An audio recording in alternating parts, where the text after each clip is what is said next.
Hi வணக்கம் மக்களே, இம்ரான் தாட்ஸ்க்கு வரவேற்கிறேன்.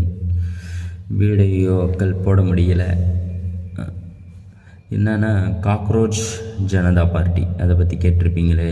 எதற்காக தான் பெரிய ஜட்ஜு அவர் என்ன பண்ணிட்டாரு,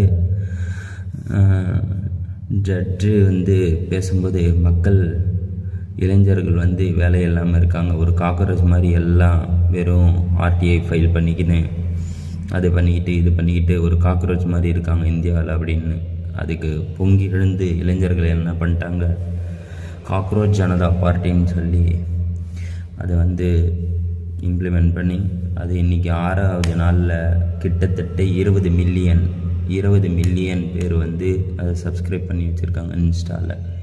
அப்போ எவ்வளோ வேலை இல்லாமல் மக்கள் இந்தியாவில் இருக்காங்கன்னு சொல்லி பாருங்கள் இளைஞர்கள். ஆனால் நாங்கள் வெளிநாடாக பயணம் செய்வோம், எல்லாமே செய்வோம், மெலடி சாப்பிடுவோம், எல்லாமே பண்ணுவோம். ஆனால் வேலை மட்டும் கொடுக்க மாட்டோம். பெட்ரோல் விலை, டீசல் விலை எல்லாம் ஏற்றுவோம், எல்லாமே பண்ணுவோம். ஆனால் நாங்கள் எதுவுமே பண்ண மாட்டோன்ற மாதிரி பண்ணிகிட்ருக்காங்க. மக்களே விழிப்புணர்வுடன் இருங்கள். எப்பயுமே என்ன நடக்குதுன்னு பாருங்கள், கண்ணை திறந்து பாருங்கள், எவ்வளோ என்ன பிரச்சனைகள் போயிட்டுருக்குன்னு சொல்லி. பாய் மக்களே.